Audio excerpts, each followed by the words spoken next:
It is a lecture that both allows us to have an extraordinary speaker share insights about one of the truly critical relations of the 21st century. The relations between the U.S. and China is driven both by their diplomacy and their business, but also by the internal dynamics of their societies. But it is also a special privilege, and that's opportunity calling somewhere over there, I hear. It's also a special moment for us because it's the moment in the year when we get to honor somebody who, in a sense, is the spiritual grandfather of the 21st Century China Center at GPS because of his generous support along with his family. And I will tell you, as a dean of many years standing, a persistent nagger if we let anything about China lag at GPS, but in the best sense of reminding us that our best selves are envisioning the fundamentals of the 21st century and recognizing that this relationship involving China is so vital to the well-being of the peoples of both China and the United States. And so to Kwan So and to the So family, thank you for making this lecture possible.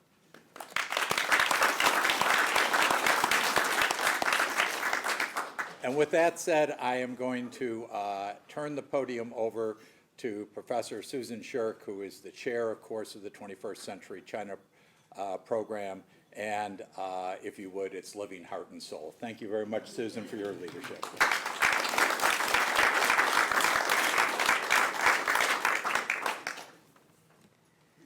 Well, this is also one of my favorite annual events here at GPS and 21st Century China Center. The chance to honor Kwan and Marion So and their entire family. Kwan So, as Peter said, has been the person with the vision of the importance of China and U.S.-China relations to UC San Diego, and he had the ambition, why shouldn't UC San Diego have the strongest group on China of any university in the country? And we have worked hard to try to realize his confidence in us and that vision.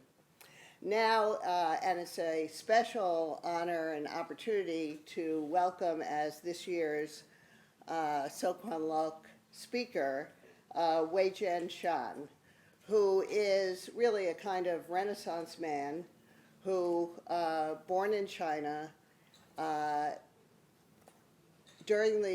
before the Cultural Revolution, was a student in the chaos of the Cultural Revolution, traveling around, seeing all the struggles between Red Guard factions, and then was sent to Inner Mongolia to join a military unit as a sent-down youth, where they were involved in so-called civil construction, but very demanding effort to do all sorts of things that he will tell you about, I'm sure, in his talk, and that you can read about in his wonderful book, Out of the Gobi.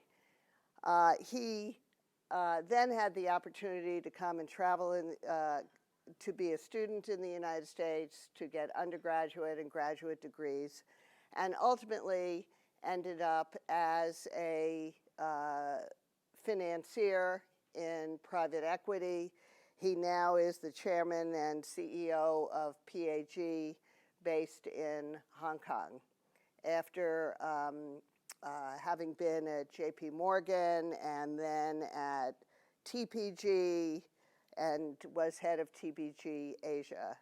So he's had a very interesting experience. His book is really, it's a bestseller, and I highly recommend it to you. We have books for sale here that he'd be happy to sign for you. And it's not just his story, but it really is the story of a generation of Chinese who grew up, were children in the Mao era, and then suffered really pretty intensely during the Cultural Revolution, and now are doing remarkable things and making major contributions, not just to China, but to the rest of the world as well. So it's my honor to introduce Weijian Shan.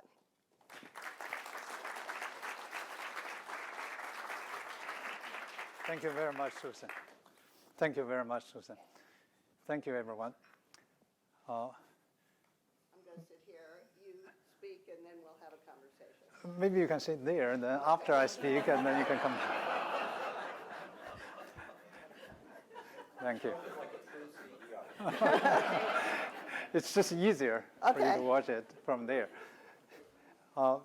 Susan, you referred to what I was engaged in as civil construction when I was in the Gobi Desert in Mongolia. I must correct you that what we were engaged in was uncivil construction, not civil construction, and I'll tell you how uncivil it was. Another thing is, I didn't come to this country for my undergraduate studies. I've never had an undergraduate degree. Neither did I have secondary education. So I basically moved from elementary school to graduate school, skipping many years of education, which was not uncommon for people of my generation in China, because for a period of 10 years, the entire system, the entire educational system, I'm just reminded that I was not supposed to walk around since there are cameras over there. For 10 years, the entire system, educational system in China was shut down. Think about it, a country of 600-700 million people, there was no education whatsoever for a total of 10 years between 1966 and 1976. And that's the period of time I describe in my book, which is a memoir. It's not an autobiography. And my purpose in writing the book is to recount a very important part of the Chinese history. I also consider to be the most horrific part of Chinese history, which I think is very important for us to remember, because without knowing that part of history, you wouldn't understand China today. And in general, of course, history informs the present of any country, but I think for China, it is particularly important. So I wrote this book about that part of the history of the Cultural Revolution. And just to give you some idea how chaotic the situation was at the time, let me show you some photographs. The first one, I don't know, you probably won't be able to see it so clearly from that angle, but this is a photograph of two gentlemen. On the right, you see Mao, Chairman Mao, was with someone, and that someone on the right was Liu Shaoqi. He was the president of the country, and he was the co-head, theoretically, of the government. So Mao was the party secretary or party chairman, and Liu Shaoqi was the president of the country. And on the left-hand side was the front page of the People's Daily on October 1st of 1959. That was the 10th anniversary of the founding of the People's Republic of China. As you can see, Liu was portrayed side by side with Mao as a head of the state. And that was how important he was. Only 7 years later, when the Cultural Revolution broke out in 1966, this is what happened to him. He was dragged out from his residence in Zhongnanhai by the Right Guards. He was attacked verbally and eventually physically. He was sent to prison without public knowledge, without any process at all. He just disappeared. He was labeled as a bad guy, many different labels. And 3 years later, he died in prison without anybody knowing about it, naked, in prison in 1969. His wife, Wang Guangmei, was only 47 years old. And she was also taken out of her residence by the Red Guards of, in particular, Tsinghua University. And she was dragged in front of 300,000 students to be struggled against, to be attacked. They forced her to wear this ridiculous-looking necklace made of ping pong balls to humiliate her, to suggest that she had a preference for Catholicistic lifestyle. And so there she was, standing on the stool in front of 300,000 college students, Tsinghua students. She was only 47 years old. She was also, without the process, without public knowledge, thrown into prison and put into solitary confinement for a total of 12 years. She survived. She eventually came out of the prison after the Cultural Revolution without knowing her husband died many years earlier. Nobody told her. And this gentleman, by name of Peng Dehuai, was the first defense minister of the People's Republic of China. And he was one of the founding fathers, one of the marshals of the country, of New China. And he fought together with Mao in all the revolutionary wars. He was the commander-in-chief of the Chinese forces in the Korean War. He fought the American forces to a standstill on 38th parallel, which stands to this day. So he was a hero for the People's Republic, but in 1958, he was mildly critical of a policy called Great Leap Forward, initiated by Mao, aimed at rapidly industrializing the country. But the policy was disastrous, and it led to 3 years of great famine, during which time 36 million people died of starvation. Just to put things into perspective, 36 million people was about 5% of the entire Chinese population perished of starvation between 1960 and 1962. I was a child at the time. I was growing up, and I experienced starvation even though my parents saved all the food for their children, and I was in Beijing, and I was starving, right? You could tell how severe the famine was at the time. And for being critical of Mao's policies in 1958, he was purged. He was fired from his position as defense minister. He was stripped of all his positions. He was exiled into Sichuan province. And in 1966, he was dragged back by the rebels, the Red Guards, to Beijing to be persecuted, abused, and eventually he also died in prison during the Cultural Revolution. And those are not exceptions. I'm just giving you these top leaders who suffered so greatly during the Cultural Revolution. In the month of August of 1966 alone, 1,700 middle school teachers were beaten to death in Beijing alone by their students. And I witnessed, as I described in my book, some of the beatings. In one particular case, one vice principal of a middle school was beaten to death by teenager girls, her students. So it was totally chaotic situation. And this gentleman, for those of you who read Chinese, was Xi Zhongxun. He was the father of Xi Jinping. And he got into trouble as early as 1963 for supporting the publication of a book which Mao considered to be a poisonous weed. And for that offense, he was also purged from his position as vice premier of the country. And he was in and out of confinement since that time for a total of 18 years. He didn't really come out until after the Cultural Revolution, after Deng came back to power. And this photograph showing him being paraded by the Red Guards on the streets of Beijing. And that's how he also suffered during that period of time. So it was a time of total chaos. And I was about to graduate from elementary school. And then all of a sudden, we were told that schools are all shut, and we are supposed to wage a revolution. Initially, I was pretty happy. I thought we were going to have a very long vacation. I didn't realize the vacation lasted as long as 10 years, and there was no school for the next 10 years. And Mao thought that was not enough, what was happening in Beijing. He wanted to spread this fire of revolution throughout the country. So starting on August the 18th, 1966, he reviewed Red Guards in Tiananmen Square. And this is a picture of him waving to the Red Guards, driving them to a frenzy.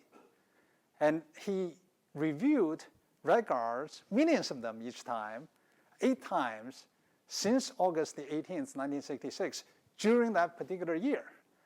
Millions of them. He called upon the Red Guards to go out of Beijing, to fan out into every corner of the country to spread the fire of revolution. And that's how the fire of the revolution spread from Beijing to all over the country.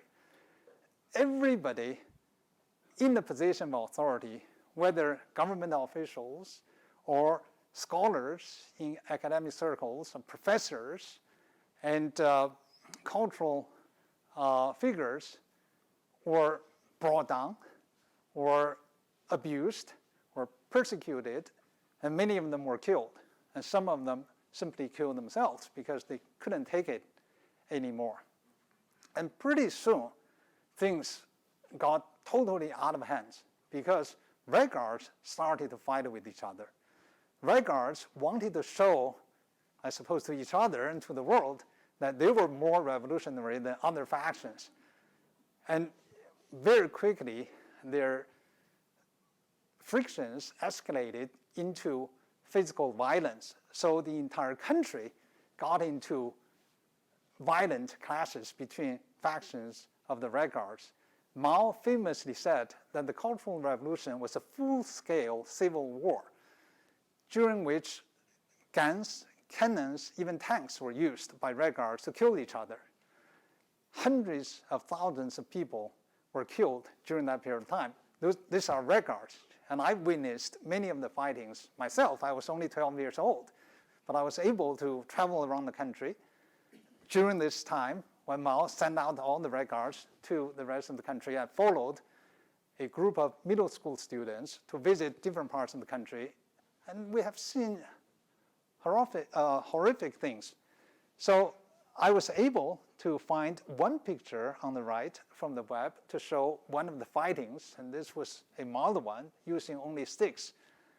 And on the left-hand side is artist's rendition of what happened after one of the fightings. Of course, many people died. So by 68 and 69, after 2 to 3 years into the Cultural Revolution, the entire country was upside down. There was hardly any production. There was no school, of course, and the economy was on a standstill. The government was completely paralyzed, and the judicial system disappeared. And in the city of Beijing, all the police disappeared as well. The Red Guard said, it is totally wrong that you should stop when there's a red light, because red is a symbol of revolution. So they changed the traffic light. So you're supposed to go when there's a red, creating total chaos until Zhou Enlai, the prime minister, came out to say, this is out of hand and no country in the world would do this, to restore some normalcy into the system. So by 1968, 69, after 2 to 3 years of this, the city was in anarchy.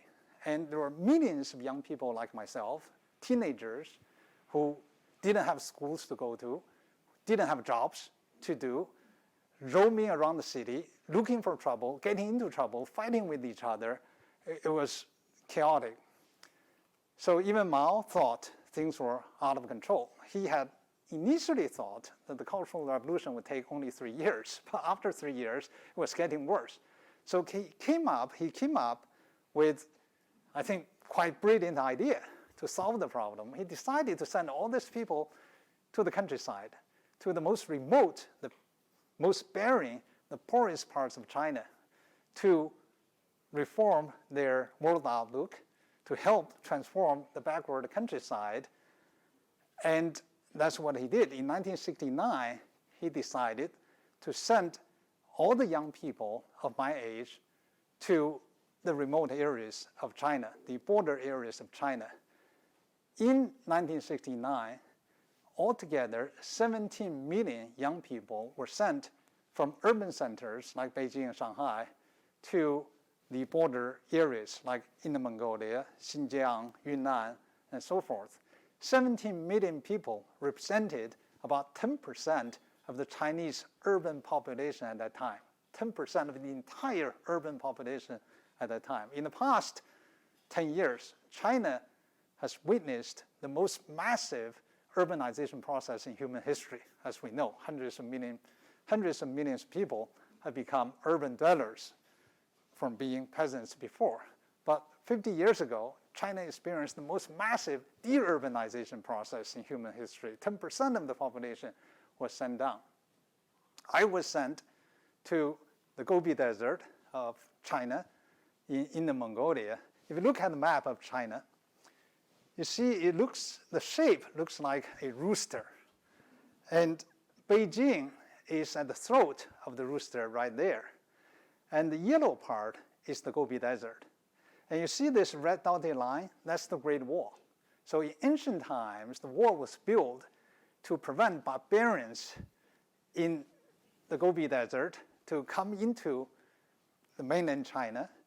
And because the desert was considered to be not inhabitable, it was not for agriculture, and that's where the Gobi Desert was. So I went over there in 1969. Here's a photograph that I took right before I went over there. I was 15, and the picture showing the terrain of the Gobi Desert was taken more recently, but I can assure you that 50 years ago, it looked exactly the same.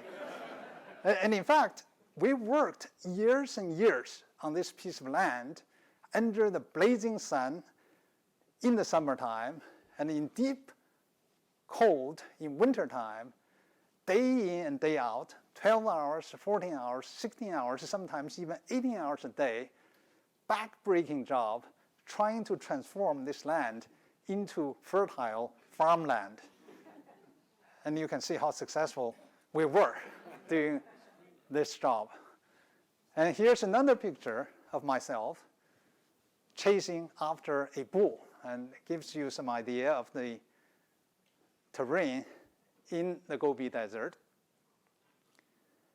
What I discovered when I was in Inner Mongolia is that if you see a fierce animal like a bull, don't run away, because if you do so, he will come after you. If you run towards him, he will run away. So I look at this Spanish bullfighting, what's the point? My publisher doctored this picture, and they took away the bull and turned that into the cover of the book. I kind of like the bull, but they also turned the direction so that I was running out of the Gobi as opposed to running into the spine of the book. And when we first got there, there was no housing at all. It was already very cold. And in the Gobi Desert, by September, it was already freezing. And there was no housing, so we simply dug holes in the ground to spend the night, shivering throughout the night, trying to get some sleep. And eventually, we built some shelters for ourselves to protect ourselves against the elements. And here's a photo of me on the right with a friend standing in front of some of the shelters, the huts that we built for ourselves with mud and the reeds. There was a lake quite a distance away from where we were, so we were able to get some reeds and mix with the mud to build those mud huts. And the temperature in wintertime, inside and outside, was exactly the same. Very often dropping to -10 Fahrenheit or 20, 30 Celsius, there was no fuel. There was no source of heating. And that was why it was as cold inside as outside. The only source of fuel that we had was cow manure. You saw me chasing a bull. So we would spend hours scavenging the desert and trying to collect cow manures.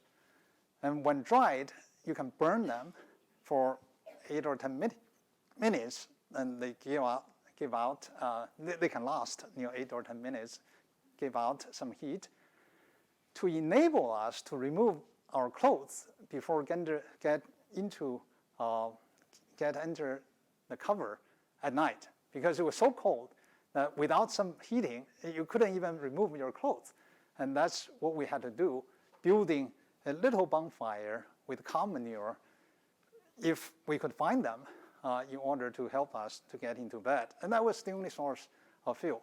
When I first came to this country, I noticed when people disagree with each other, they say, bullshit. and I thought to myself, that thing used to be very dear to me. In wintertime, typically, peasants in northern part of China take a break because crops are in, land is frozen, there's nothing to do in the fields. So they basically hibernate for 2 to 3 months until the spring comes. We were not so lucky because we were organized, like in the military. Our unit was called Inner Mongolia Construction Army Corps. So even though we were not military personnel formally, we were organized as such, and we were commanded by military officers in active service. So we had to march to orders. In wintertime, they would order us to march to this lake a long distance away to cut reeds which grew on the lake. And this is a photograph of myself cutting reeds on the lake in minus 20, 30 temperature Celsius. And the lake is completely frozen, and the reeds are all dry. We use this crude instrument with an iron blade in the front, and I had to use all my bodily strength to push this thing forward. Every day, our quota was half metric ton, or about 1,000 pounds per person per day. And before you could finish your quota, you can't really go home or go back to your camp. And we were given 2 meals a day. First meal was 8 o'clock in the morning, and there was never enough to eat. And then we were sent into the lake on the ice. And the next meal would be about 4 or 4:30 in the afternoon. And typically, by about 1 or 2 o'clock, my energy would have been spent. My stomach would have been completely empty, and I would feel chill and cold from inside out. But without finish the quota, we were not allowed to go back, and we couldn't have the next meal. And we cut down the reeds, we stack them up, and we finish our quota. We have to ship them on the ice sledge many, many miles away to a pulp mill, to a paper mill, to turn them into pulp. Starvation was one thing. Hard labor was one thing. We were also very thirsty every day, because even though we were working on the lake, standing on millions of gallons of water under the ice, we couldn't get to it because the ice was about a few feet deep, and to get through the ice was too much of an effort. So to quench our thirst, what we do is to dig out some ice from the surface, and we would suck on the ice to quench our thirst. And this is a photograph of a few of us surrounding some ice. And in that kind of temperature, I can tell you, to try to quench your thirst by sucking on ice is almost impossible, because everything is frozen. Your lip is frozen. Of course, your hand is frozen, and you can't even get moisture out of ice. So I would put a few pieces of ice in my pocket. From time to time, they don't melt. From time to time, I'll take it out, and I'll suck on it. And that's how we spent days doing hard labor on the ice. We were very young. We were all teenagers. And I think physical labor was hard, and much of it was wasted because we were not producing anything. We were certainly not growing crops, even though we tried everything, including rice in the Gobi Desert. And some very clever central planners came up with the idea that rice had a higher price in the international market, therefore it must have been a good crop to grow. So even in the Gobi Desert, we were told to experiment with growing rice. And again, you can imagine how successful we were. The biggest waste in my mind was the human talent. I had many friends who are so talented, who are much more intelligent and talented than me. But because there was no education, the life was totally wasted. And here's a photograph of a friend of mine on the right, Liu Xiaotong, and myself on the left. And my friend is holding a violin. Liu was so talented that if he picks up a musical instrument, whatever kind, a violin, an erhu, or accordion, or anything, he will be able to teach himself to play it after a few weeks. And he would play as well as the music we hear from the radio. There are only 8 revolutionary model plays at that time that we hear from the radio every day. So I learned to appreciate at least those 8 plays. And he could play as well as the music we hear from the radio. He's a painter, naturally, so he was very good at painting things. He carves the seals, the Chinese shops, and he took all the pictures that I showed you. He had a crude camera, and he developed and printed the pictures with devices that he built all by himself. And he's that talented. But his talent was totally wasted. After 6 years, 7 years of no education, actually 10 years of no education, counting the years even before we came to the Gobi Desert, when he went back to Beijing, couldn't find a decent job because there was no skill. There was no education in a new China after China opened up, after economic reforms, couldn't find job. And most of my friends to this day live at the bottom of the society in dire poverty. And their only hope is on their next generation, on their children. But they themselves, I consider myself to be a survivor. I came out of that experience. I still made something out of my life. Not so lucky for most of my friends. And eventually the way he got out of the Gobi was also very funny. He used the plastic sole of his shoe to carve the official chop and to certify that he was too sick to stay in the Gobi. And they let him go back to Beijing. He used his talent very productively only for that one time.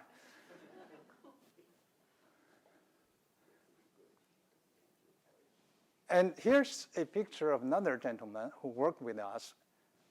And he's on the left, and his name is Yi Kong. He was in his late 50s when he was exiled to the Gobi to do hard labor together with us, and I'm on the right. A few weeks ago, when I put these photographs together, my secretary looked at it and said, "Which one is you?" And I have come to his age. And Yi Kong was the foremost aviation expert in China at that time. He was trained in the United States during the war to fly fighters, and he was trained on US Navy battleships during the war. He went back to China and joined the war efforts and fought against the Japanese. And after the war, he became part of the civil aviation system of the old China, Kuomintang's government. But in 1949, he and his comrades led an uprising in January of 1949. This was before the founding of the People's Republic. They flew 12 aircraft from Hong Kong all the way to Beijing and Tianjin, the communist-controlled areas, to defect from Kuomintang to the communists, thereby laying the foundation for China's civil aviation industry. So he made great contribution together with his comrades to the new China. But you can imagine in 1966, when the Cultural Revolution broke out, he was labeled as an American spy, a counter-revolutionary, any event, a bad element. So he was exiled to do hard labor together with us. I became a very good friend of his because he didn't have any books in his possession. By the way, books were all banned at that time. And I was a teenager, and therefore I didn't care so much. I had in my possession a few books, and I searched the villages around our camp to look for books, and I never stopped studying during those years when I was in the Gobi. So I shared a few books with him, and he was very grateful. So he started to tell me some stories about things outside of China.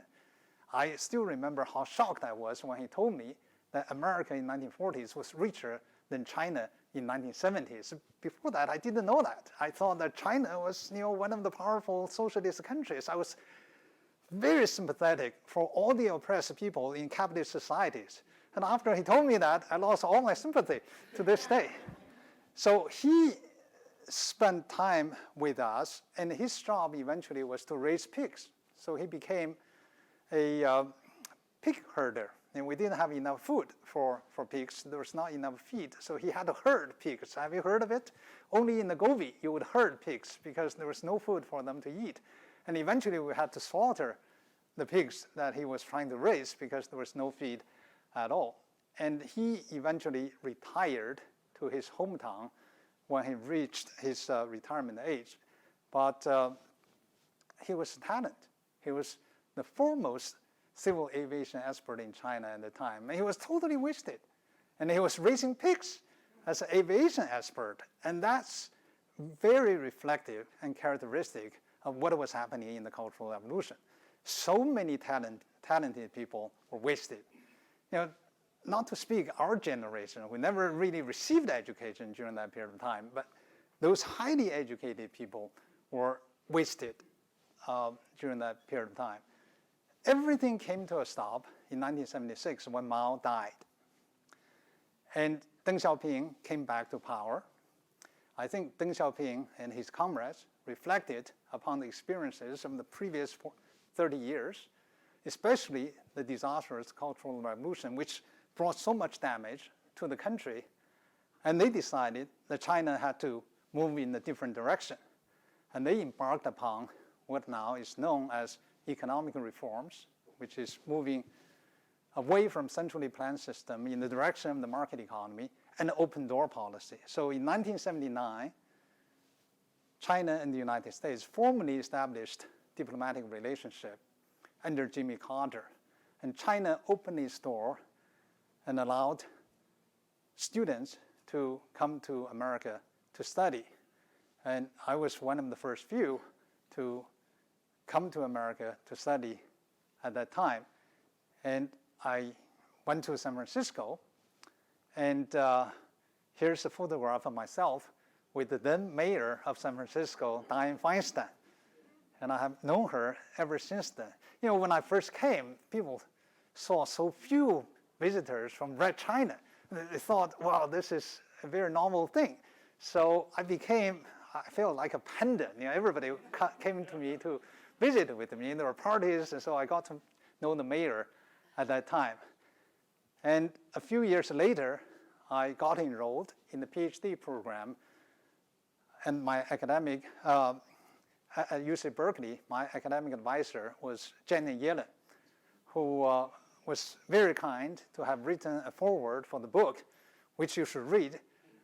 Even if you don't read the book, read the foreword. And among other things, she said, he had arrived at Berkeley to start his PhD program, and I was his academic advisor. I was stunned to discover that he had no formal math training. All the math he knew, he had learned by himself by candlelight. And by then it was too late. They didn't kick me out. So I consider myself lucky enough to have pulled through America's educational system. And eventually, after graduating, I became a professor at the Wharton School, where I taught for a number of years before I eventually went to Hong Kong. I'm happy to report, as Susan said, the book is bestseller, it's doing very well. And I was told that only the best books are sold in the physical stores of Amazon. And somebody sent me a photograph of my book in one of the stores, like so. So when I look at this picture,